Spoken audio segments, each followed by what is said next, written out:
Taurat ini saya bongkar-bongkar, saya cari di online, aplikasi online, saya varia sekitar hitungan SMA 3 tahun, udah pas 3 tahun. Kuliah ini 5 tahun, di atas 5 tahun, mungkin hampir berapa lah? 5 tahun lebih. 5 tahun lebih ya? 5 tahun lebih itu. Oke. Belajar membuka aplikasi Taurat. Jadi saya bandingkan Taurat dengan Taurat milik mereka Yahudi dengan Alkitab itu kan terjemahan itu beda. Karena itu lebih aslinya. Bahkan memerlukan terjemahan bahasa Arab juga dari Rabi Sa'dia Gawon. Karena saya menggunakan metode Moshe ben Maimonides, bahwa orang yang ingin masuk ke khilafah atau jemaah Yahudi dibolehkan untuk melaksanakan syariat seperti sholat dan puasa. Itu metode Rabi Maimonides. Tapi kalau Rabi lain itu tidak membolehkan. Kemungkinan dari Rabi Maimonides ini membolehkan karena mungkin gejolak jiwanya tidak bisa menahan untuk daripada saya mati karena penyakit, lebih saya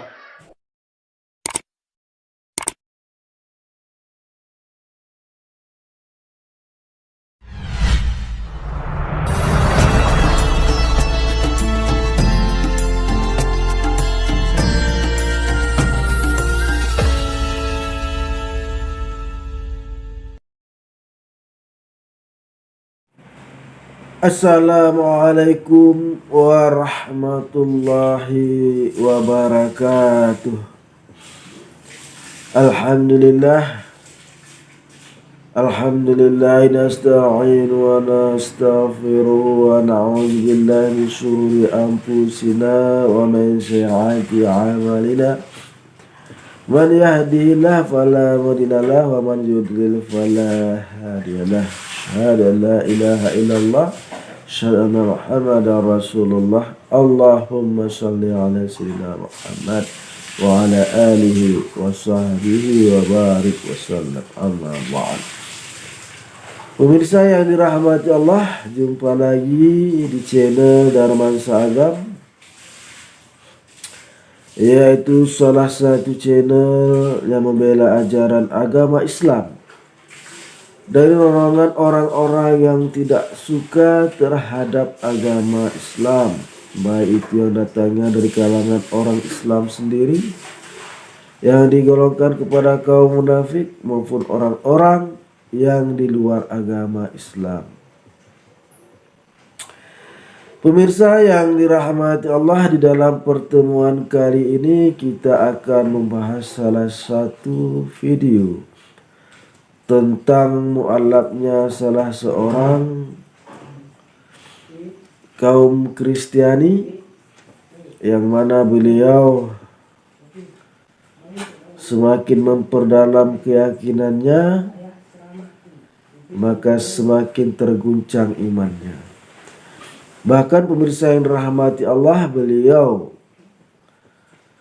karena tidak yakin dengan keyakinan yang terdahulu, beliau ini mempelajari kitab Taurat dan ingin masuk ke dalam agama Yahudi. Nah, pemirsa yang dirahmati Allah, memang jika kita perhatikan, jika betul-betul kita memperdalam Alkitab, yaitu khususnya kitab Perjanjian Baru, ataupun yang lebih dikenal oleh orang yaitu kitab Injil, maka sebenarnya tidak ada satu ayat pun yang secara mendetail yang mengatakan bahwa Yesus itu adalah Tuhan. Bahkan bermacam-macam ayat, berbagai ayat yang terdapat di dalam Alkitab kaum Kristiani itu, Yesus banyak mengatakan bahwa dirinya hanya seorang utusan Allah. Seperti misalnya kitab Yohanes pasal 5 ayat 30. Di situ dikatakan, Yesus berkata, "Aku tidak dapat berbuat apa-apa atas diriku sendiri. Aku menghakimi apa yang aku dengar dan penghakimanku adil karena aku tidak menuruti kehendak aku sendiri, melainkan kehendak orang yang mengutus aku. Mereka kehendak Dia yang mengutus aku. Jadi di sini Yesus mengatakan Yesus itu tidak dapat berbuat apa-apa tanpa ada yang memberitahu, ada yang menyuruh Dia, maka baru Yesus itu dapat berbuat. Misalnya beliau dapat membuat mukjizat itu atas kehendak daripada sang pengutus beliau, yaitu Allah. Ataupun panggilan akrab Yesus itu disebut Bapa. Nah, pemirsa yang dirahmati Allah, kemudian Yesus itu mengatakan bahwa Dia datang bukan untuk menghilangkan hukum Taurat. Itu terdapat pada kitab Matius pasal 5 ayat 17. Di situ dikatakan, Yesus mengatakan, janganlah kamu menyangka aku datang untuk meniadakan hukum Taurat dan kitab para nabi. Aku datang bukan untuk meniadakannya, melainkan untuk menggenapinya. Nah, di ayat ini sangat jelas sekali bahwa Yesus datang itu adalah untuk menjalankan hukum Taurat yang terdahulu dan kitab para nabi. Sangat jelas. Yesus datang itu bukan untuk menghilangkan hukum Taurat, melainkan untuk menggenapinya. Misalnya seandainya dulu kurang tegas, maka dipertegas lagi, bukan diperlemah. Nah, pemirsa yang dirahmati Allah, kemudian banyak sekali ayat mengatakan Yesus itu adalah seorang utusan. Seperti misalnya pada kitab Yohanes pasal 5 ayat 37. Di situ dikatakan, Bapakku yang mengutus aku, Dialah yang bersaksi atasku, dan kamu tidak dapat melihatnya dan suaranya pun tidak dapat kamu dengar. Nah, di sini Yesus telah membicarakan tentang ciri-ciri Allah. Ciri-ciri Bapa itu.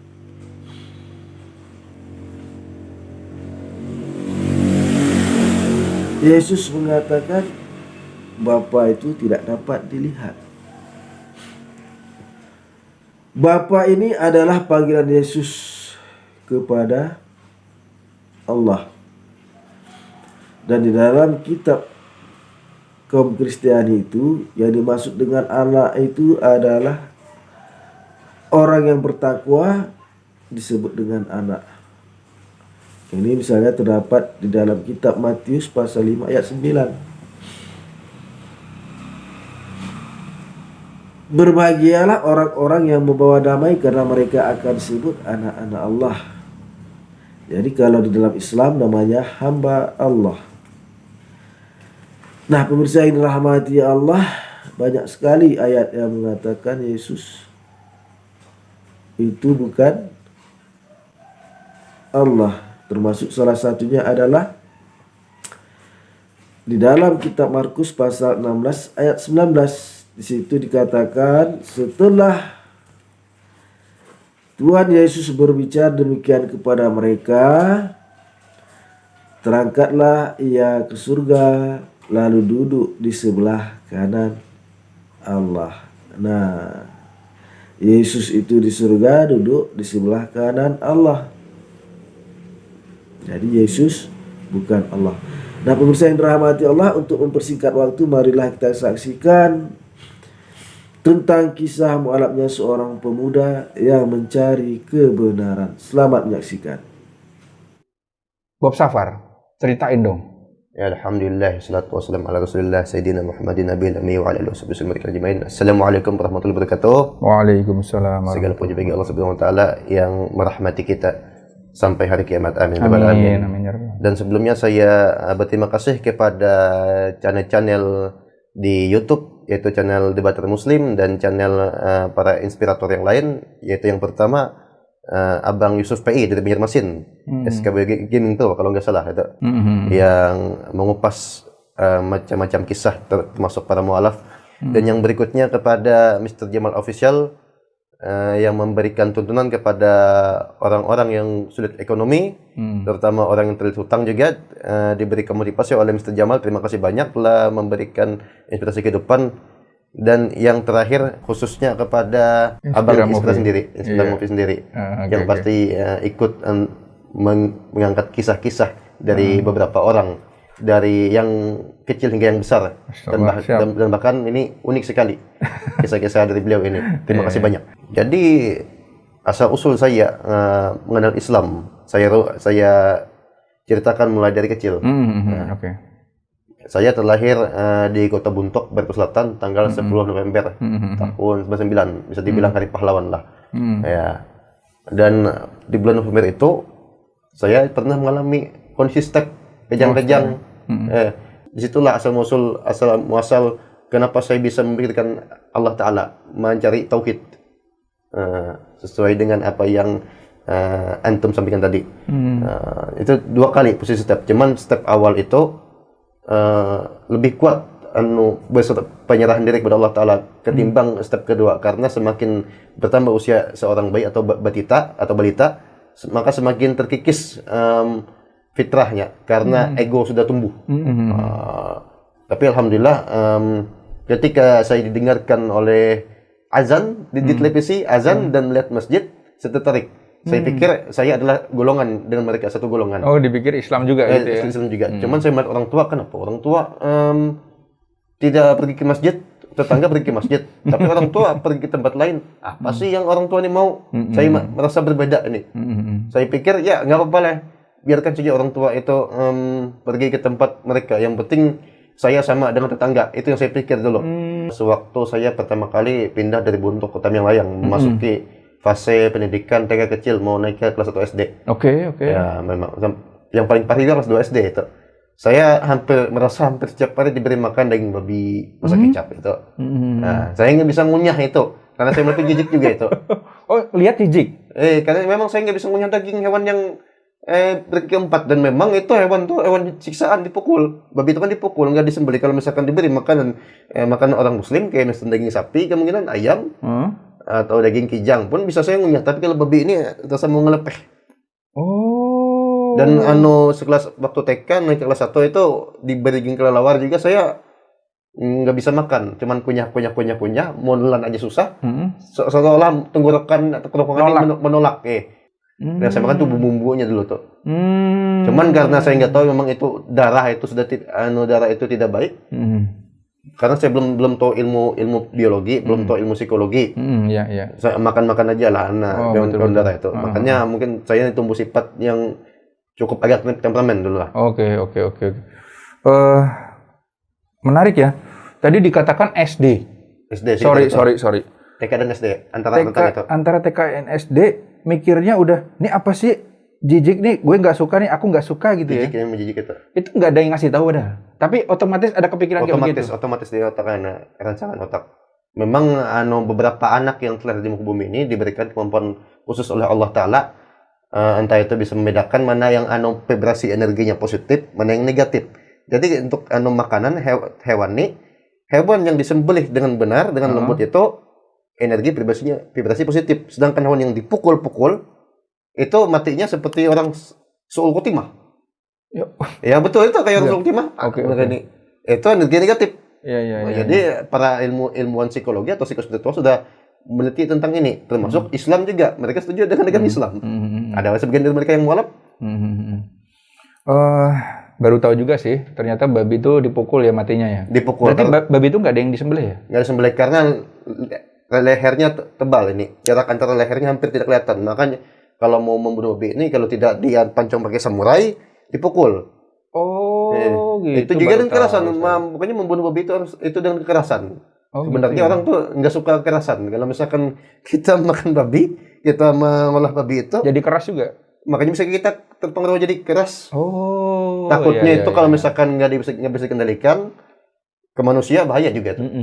Misalnya nyaris itu karena melihat langsung proses pembunuhan babi dan pengolahannya hampir saya lakukan untuk orang lain. Untung ayah saya itu cukup kuat mendidiknya. Kamu jangan gitu-gitu sama orang. Ingat, tubuh manusia itu nggak ada on the deal-nya. Kalau orang itu mati, ya mati. Susah kamu. Bapak saya bilang Bapak gitu. bilang gitu ya? Iya. Oke. Iya. Masya Allah, luar biasa sekali. Jadi pasti pergolakan batin semakin bertambah usia, makin menjadi membesar gitu pergolakannya. Putusan besar. Katanya pernah sampai debat sama orang tua tuh. Kenapa? Debat sama orang tua itu karena mempertanyakan sesuatu yang dijalankan orang tua ini serasa tidak sesuai, terus ada yang aneh gitulah. Itu pas menganjak kelas berapa? Itu antara SD dan SMP, pastinya SMP yang Kenapa? paling kuatnya. Kenapa kok bisa? Waktu SD kan saya sering nonton kalau film Nabi Isa alaihissalam versi Kristen. Nah, saya yakin sembahyang mereka Nabi Isa alaihissalam ini pasti sembahyang yang terdahulu. Mungkin ada sujudnya, ada rukuknya, ada wudhunya. Memang betul dari zaman dulu kala dan Nabi Ibrahim alaihissalam cara-caranya untuk Bani Israel, entah itu Yahudi Samaria, mirip-mirip dengan Islam karena betul, baik itu dari Bani Ismail atau Bani Ishak, Bani Israel itu ya ritualnya kembali ke Nabi Ibrahim alaihissalam, Nabi Ibrahim semua lagi sampai ke Nabi Adam alaihissalam. Ritual sudah terjaga, ritual kuno. Makanya saya melihat atau sembahyang di gereja tuh ini mungkin buatan memang gereja mereka yang merancang, bukan ritual dari zaman dulu kala. Yohanes 17 ayat 3 itu ya masih ayat tauhid menyatakan Allah adalah Tuhan dan Yesus Kristus atau Nabi Isa alaihissalam adalah utusan. Dan yang pasti di Taurat juga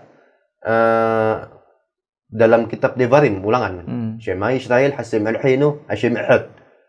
Dengarlah hai Bani Israel, Tuhan itu Allah itu Tuhan kita, Allah itu satu. Dan semua berikutnya itu diperintahkan untuk mengasihi Allah Subhanahu wa taala, mencintai Allah Subhanahu wa taala dari segala lebih tinggi dari apapun juga. Itu perintahnya juga. Insyaallah ada. Allah. Itu waktu pas saya Kristen, pas saya masih tinggal atas itu bimbang. Saya yakin ini pasti agama yang terbaik nih agama tauhid. Kegalauan, kebimbangan, kegelisahan mencari konsep ketauhidan ini akhirnya membuat Bob Safar ini kemudian larinya mempelajari Taurat. Untuk hal SMA ini memang hal yang paling gelap bagi hidup saya. Karena seolah-olah SMA itu titik segala penderitaan terberat. Sebenarnya yang saya rasakan sebelum ini berat juga, tapi SMA ini seolah gelap sama sekali. Lebih berat lagi. Bukan lebih berat lah, cuman saya berhadapan dengan sesuatu yang secara tidak sadar, secara tidak sengaja memberatkan di suatu sisi yang penting. Misalkan sisi keimanan, sisi keyakinan, apakah saya akan hidup besok atau tidak dengan keadaan seperti ini. Jangan-jangan saya mati suhu timah karena tidak dapat kebenaran, tidak dapat cahaya. Itu kan larinya saya ke jinak lagi SMA tuh. Oh, stres ya? Stres, lari ke minuman keras, miras dengan obat-obatan. Karena itu azam saya waktu SMA, sebelum masuk SMA, itu kejadiannya pas 2 SMA. Kelas 2 SMA, saya memabukkan obat-obatan minum. Karena saya mengiyakan azam keinginan saya waktu sebelum masuk SMA. Saya kalau SMA, kalau misalkan terkena mabuk-mabukan, minuman keras, obat-obatan, saya jangan pacaran. Saya punya prinsip, pacaran mabuk. Mending mabuk saja daripada pacaran. Kalau pacaran, ujung-ujungnya putus, stres, mabuk juga, mending mabuk aja sekali. Karena saya tidak bisa mengemban dua dosa, dua masalah. Pertama mabuk, pacaran saya nggak bisa. Aku satu aja SMA. Tapi sambil cari jalan agama yang benar. Dia lalu mabuk, makanya baca perpustakaan. Kalau saya tidak waktu mabuk, baca buku, ada buku literasi yang dipajang di dinding kelas itu waktu kelas 3 SMA, di kelas 2 SMA juga ada. Pokoknya yang cari yang berkaitan dengan masalah keagamaan dan spiritual. Tentang teori-teori gitu. Belajar sambil ngudut. Padahal ngerokok. Ngerokok. Orang Jawa dan maknya bilangnya ngudut. Ngudut, iya betul. Jadi di kantin luar sekolah, buku dipinjam di pustakaan, sebat lihat. Makanya encer otak tuh, sempat encer. Karena yang saya baca itu masalah spiritual yang berkaitan dengan sains. Saya belajar sains juga di sekolah, belajar ilmu pengetahuan, makanya sempat tinggi nilai. Masya Allah, luar biasa. Daripada saya ibaratnya mikirin cewek lah, mabuk, saya belajar agama. Mungkin orang bilang tuh mabuk agama itulah. Mabuk agama. Itu yang mabuk agama. Oke. Menarik ya. Jadi ketika itu di fase SMA itu banyak melakukan perkara-perkara maksiat, tetapi tidak berhenti mencari konsep ketuhanan. Iya, daripada ibaratnya. Lucu ya? Ya, daripada ibaratnya minum tapi sambil mikirin cewek kan berat juga. Oke. Mending minum tapi kita mencari agama. Kawan sibuk, teman-teman sibuk gonta-ganti cewek, gonta-ganti pacar, saya sibuk gonta-ganti agama sampai cari dapat yang benar. Aduh, luar biasa. Cewek itu gampang, agama dulu kita Iya. Karena kan kalau misalkan cewek itu bisa ngurus agama. Oh iya betul. Kalau agama bisa ngebaikin itu cewek. Masya Allah, luar biasa. Sahabat Inspinovi, menariknya begini, kita zaman anak kecil tuh sukanya mainan, zaman remaja tuh sukanya jalan-jalan, ya pacaran. Ini beliau dari kecil udah galau mikirin, ini Tuhan ini kayak apa sih? Siapa sih? Itu. Begitu SMA, saking stresnya, meskipun masih minum, ngobat, tapi tetap belajar agama. Agama tetap ya. Agama apa saja? Agama aja dipelajari. Apa saja agamanya. Masya Allah, luar biasa sekali. Yang penting tenang, damai itu yang saya cari. Oke. Menarik ya. Jadi, nah kemudian kan belajar Taurat itu berapa lama tuh? Taurat ini saya bongkar-bongkar, saya cari di online, aplikasi online, Sefaria sekitar hitungan SMA 3 tahun, udah pas 3 tahun. Kuliah ini 5 tahun, di atas 5 tahun, mungkin hampir berapa lah? 5 tahun lebih. 5 tahun lebih ya? 5 tahun lebih itu. Oke. Belajar membuka aplikasi Taurat. Jadi saya bandingkan Taurat dengan Taurat milik mereka Yahudi dengan Alkitab itu kan terjemahan itu beda. Karena itu lebih aslinya. Bahkan memerlukan terjemahan bahasa Arab juga dari Rabi Saadia Gaon. Karena saya menggunakan metode Moshe ben Maimonides, bahwa orang yang ingin masuk ke khilaf atau jemaah Yahudi dibolehkan untuk melaksanakan syariat seperti sholat dan puasa. Itu metode Rabi Maimonides. Tapi kalau Rabi lain itu tidak membolehkan. Kemungkinan dari Rabi Maimonides ini membolehkan karena mungkin gejolak jiwa yang tidak bisa menahan untuk beribadah daripada saya mati karena penyakit. Lebih saya menjalankan ibadah, tefilah, sholat, puasa. Oh ya? Itu saya mikir itu. Kalau saya tidak sujud ke lantai, tidak memungguk, tidak berpuasa, seakan-akan nih pembuluh darah ini akan mengeras. Tekanan darah naik, stres naik. Berarti ada rabi yang mengajarkan kayak begitu? Itu saya lihat dia literatur online. Maimonides. Itu seorang rabi ya? Rabi pada masa mungkin kekhalifahan masa Andalusia, Moshe bin Maimun. Nah, ini kan nggak sebentar ya. 5 tahun lebih itu kan bukan waktu sebentar tuh. Nah, kenapa kok nggak sampai nempel banget Yahudinya terus malah ke Islam? Kan lama itu 5 tahun. Ini berkat penjelasan mereka teman-teman yang pengen masuk Yahudi juga, memang menjalankan Taurat itu 613 hukum. 613 hukum itu cukup lumayan berat. Oke. Walaupun tidak semuanya bisa dilaksanakan. Cuman kalau tidak dilaksanakan juga ketaatan kemungkinan menurun. Itu saking banyak hukumnya. Karena memang itu agama khusus untuk suatu suku Bani Israel, tidak untuk umum. Kalau memang dalam keyakinan mereka yang untuk umum nih, misalnya Islam, nah itu semua manusia masuk ke situ selamat bagi mereka. Dan memang hukum-hukum Yahudi ini saya lihat sudah pasti ada pengubahan, ada distorsinya. Seperti dalam Bereshit itu kita lihat mujassam. Jadi Tuhan dianggap seolah-olah berjalan di taman. Nah, itu ada ayat untuk kiasan bagaimana yang pasti itu kemungkinan tuh bikinan manusia. Dan berikutnya juga hari penciptaan juga agak terbolak-balik.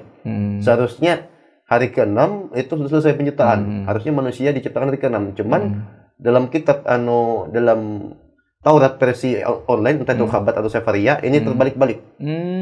Hari ke-6 dibilang selesai penciptaan, tapi hari ke-7 ada lagi aktivitas lain, penciptaan lain. Nah, itu yang bingung. Itu aja yang jadi masalah. Oke. Cuman untuk kisah-kisah para nabi juga ada yang dimanipulasi seperti Nabi Lut alaihissalam. Nabi Lut alaihissalam dituduh incest kepada anaknya sendiri. Ada itu ayatnya di Torah. Nabi dituduh berhubungan dengan Incest anaknya sendiri. Di kitab mereka. Kitab mereka Torah. Baik itu Kristen, Yahudi atau Samaria itu sudah itu. Wallahu a'lam bishawab. Jadi emang manipulasi kitab itu dirasakan betul ya? Distorsinya. Bahkan sepertinya itu bertentangan dengan sejarah. Andaikan sejarah nih bisa dibongkar, jadi sejarah tuh yang di depan sekarang belum tentu valid. Karena kemungkinan itu dari orang-orang yang mungkin tidak jujur, belum menulis suatu prasasti, belum tentu valid. Tapi kalau untuk teknologi sains, mungkin para ilmuwan akan mengembangkan. Jadi Al-Quran ini kan asal-muasal munculnya konsep sains. Ya. Jadi sains ini bisa membantah sejarah apakah itu dipalsukan atau benar. Makanya Al-Quranul Karim ini turun untuk membantah yang tidak benar, yang benar dipertahankan, yang terdahulu, kita terdahulu. Oke. Nah kemudian kan convert ke Islam itu kan tidak sesuatu yang remeh-temeh, bukan hal yang biasa. Apa poin yang paling kuat yang menjerat hati seorang Bob Safar untuk menjatuhkan pilihan akhirnya aku bersyahadat? Apa poin yang paling kuat dalam Islam?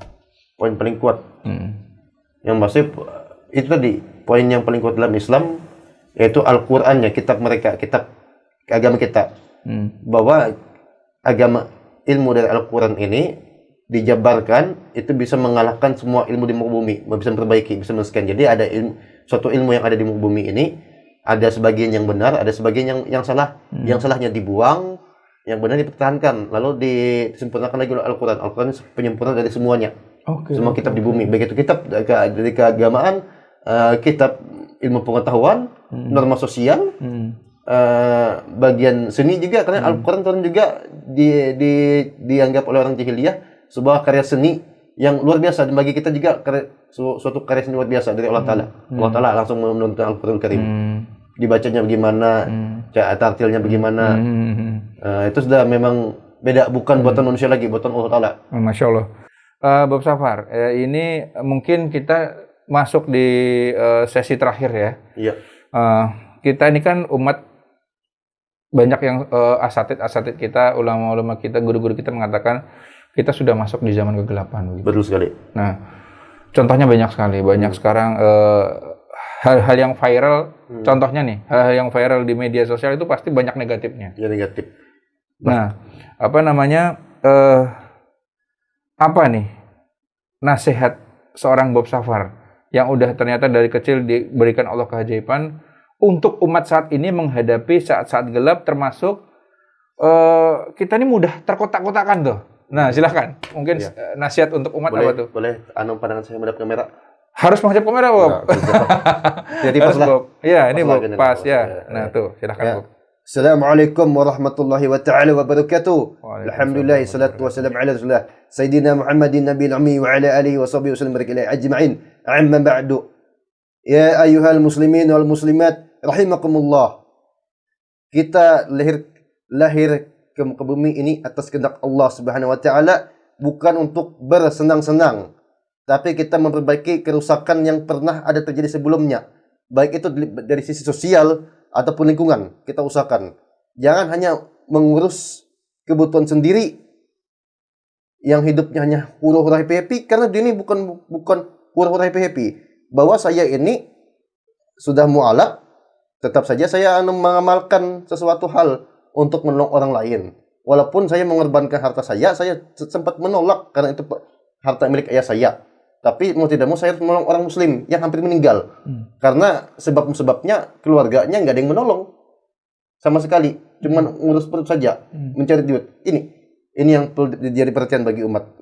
Jangan sampai terus terjebak dalam keadaan yang gelap ini. Pertama, tidak mau menolong keluarganya sehingga orang lain yang menanggung biaya untuk menolong orang yang tersekat itu. Yang kedua, masalah lingkungan. Harus diperhatikan juga lingkungan nih. jangan diremehkan. Jangan cuma kita asik-asik cari duit, asik membutuhkan ini itu, kita asik mengonsumsi sesuatu lalu kita buang kembali ke alam merusaknya. Perlu diperhatikan. Kita memanfaatkan alam ini dengan secukupnya dengan baik. Jangan sampai berlebihan, jangan sampai ibaratnya merusak hal yang lain. Otomatis kalau dua hal ini rusak, entah itu lingkungan ataupun integritas sosial kemanusiaan, maka akan rusak, akan dekat masa kiamat. Datangnya Dajjal juga dekat. Hati-hati. Jadi kita bagi orang yang berjuang sendiri, menghabiskan duit, menghabiskan uang, walaupun itu uang orang tuanya, terpaksa dia menolong orang lain untuk kemudian Allah Ta'ala akan mengganti rezeki lebih baik daripada kita. Dan jangan lupa kita memperhatikan alam sekitar, lingkungan sekitar juga. Itu tempat kita tinggal. Karena bumi ini kadang-kadang marah dengan kita karena kita tidak memperlakukan bumi dengan baik. Termasuk ya, yang terakhir nih, kegiatan maksiat, meninggalkan sholat atau maksiat lain juga. Itu memberikan dampak negatif. Yaitu vibrasi negatif itu keluar dari manusia, menyebar ke tanah dan ke langit. Makanya bumi ini marah, meminta mohon kepada Allah Ta'ala untuk mengazab mereka, ada yang diazab. Karena energi vibrasi negatif tersebut. Itu bagi umat muslim, kita jangan mau ikut-ikutan mengikuti perbuatan yang dibisikkan oleh syaitan. Karena syaitan adalah makhluk terlaknat. Berusaha kita berjihad untuk memperbaiki semuanya. Kita harus bela agama, jangan kita merusak agama dari dalam. Bagi kita yang muslim yang KTP-nya Islam, jangan cuma KTP. Tapi tolonglah. Ketika ada keluarga kalian yang susah, tidak ada yang menolongnya, kalian maju ke depan. Kalau tidak ada, bantu lagi. Dan untuk lembaga, entah itu lembaga zakat, lembaga yang membantu untuk orang susah, tingkatkan lagi. Kita jangan sampai kita uring-uringan. Karena banyak orang-orang seperti saya, kemungkinan bukan cuma saya yang menolong orang lain, cuman tidak tolong, dibiarkan sakit. Masih banyak orang lain. Mari kita sama-sama membangun umat. Kita tidak boleh terlalu banyak senang-senang. Mari kita menjaga lingkungan sekitar kita. Kita menjaga perilaku kita supaya tidak terjadi vibrasi negatif ke alam semesta ini. Karena alam semesta bisa marah kalau kita kebanyakan maksiat. Pokoknya berjuang saja dalam kehidupan ini. Untuk rezeki kita serahkan kepada Allah Ta'ala, kita berserah penuh kepada Allah Subhanahu Wa Ta'ala. Karena Allah Ta'ala, Allah Samad, Allah yang berdiri sendiri, mampu memberikan makhluknya apa yang dibutuhkan.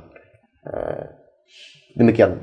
Luar biasa ya. Jadi apa yang disampaikan oleh Bob Safar tadi, saudara kita ini, sedikitnya mungkin memberi gambaran bahwasanya manusia itu hidup, diciptakan itu bukan tanpa konsekuensi, bukan tanpa tanggung jawab.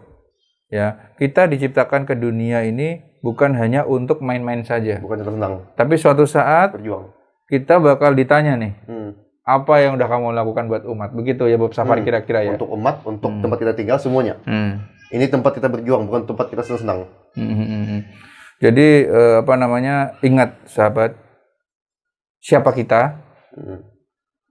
Dari mana kita diciptakan, oleh siapa, dan kita mau kemana? Ingat, tujuan hidup manusia seperti yang Bob Safar ucapkan tadi, bukan bersenang-senang, bukan happy-happy saja. Mari kita tingkatkan kesadaran kita, dan mudah-mudahan dengan meningkatkan kesadaran kita, maka kepekaan hati kita kepada sesama tumbuh ya. Dan insya Allah kalau kita sudah mulai sadar, mulai masyarakat mulai baik, pastinya Allah akan menolong negara kita ya. Menolong negara. Karena muslim ini diutamakan menolong juga sama muslim yang susah, keluarga dekatnya. Kalau dia mau ditolong, itu jadi pandangan negatif dari yang beda agama. Harusnya kita menolong, kita harus kuat bergandengan tangan sama muslim. Kalau kita sudah mampu, lalu yang di luar agama kita jadi tolong juga yang susahnya. Itu seharusnya misinya. Cuman orang-orang sering mengacaukannya karena sering mengikuti hawa nafsunya. Ini terakhir nih Bob, saya cukup menarik juga bagi saya. Bob Safar ini kan ngaji dengan beberapa asatid, beberapa ustadz, beberapa guru gitu ya. Artinya di sini mengajarkan persatuan antar umat. Antar gitu umat, ya. tidak boleh pecah. Ini pesan Bob Safar dong untuk umat-umat kita ini, sedikit-sedikit kok ngejelek-ngejelekin. Ya si A ngejelekin si B ngejelekin si A, si C ngejelekin macam-macam lah. Ini pesan buat umatnya apa nih? Ya, pesan buat umat. Terkait itu ya. Pesan buat umat, kita ini adalah umat mayoritas di negara Indonesia. Dan agama selain agama Islam di Indonesia ini melihat kita sebagai percontohan bagi umat yang agama lain di sini. Entah itu Kristen, Katolik, Hindu, Buddha, sampai minoritas komunitas Yahudi, komunitas Syekh juga melihat Islam agama mayoritas, tunjukkanlah kualitas Anda, yaitu dengan cara jangan sedikit-sedikit kelahi, cari ilmu, tabayun, koreksi, apakah pas atau tidak, jangan mencela, jangan saling adu domba. Ini kadang-kadang umatnya mungkin tidak dibimbing, selalu mengutamakan hawa nafsu, cari senang, bersembunyi dalam suatu hal, lalu memanfaatkan suatu ini yang jadi masalah. Jadi makanya umat Islam bisa pecah karena memanfaatkan hawa nafsu dan egonya untuk gondokan. Jadi orang yang di luar Islam nih, ngapain mereka ini berkelahi padahal sama, padahal tuannya pengen jadi contoh buat kita. Contohi saya. Apa contohnya kacau.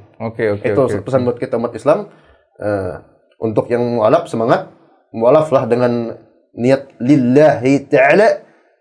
Orang yang mengucapkan asyhadu an la ilaha illallah wa asyhadu anna Muhammadar Rasulullah, dia harus memiliki jiwa kesatria dan kepahlawanan, walaupun dia tidak ditolong orang, tapi dia pernah menolong orang. Yakinlah, memang dalam diri kita ada gejolak. Apa kata orang tua kita kalau kita menolong orang tapi orang tidak menolong kita? Memang ada, setiap manusia ini ada bisikan nafsunya. Tapi mulai dari sekarang mulai kita perbaiki diri. Jangan sampai menimbulkan masalah yang besar lainnya.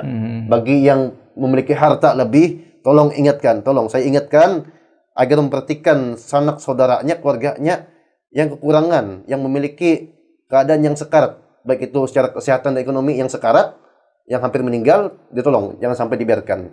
Anda sama saja melenyapkan sesama umat Nabi Muhammad SAW.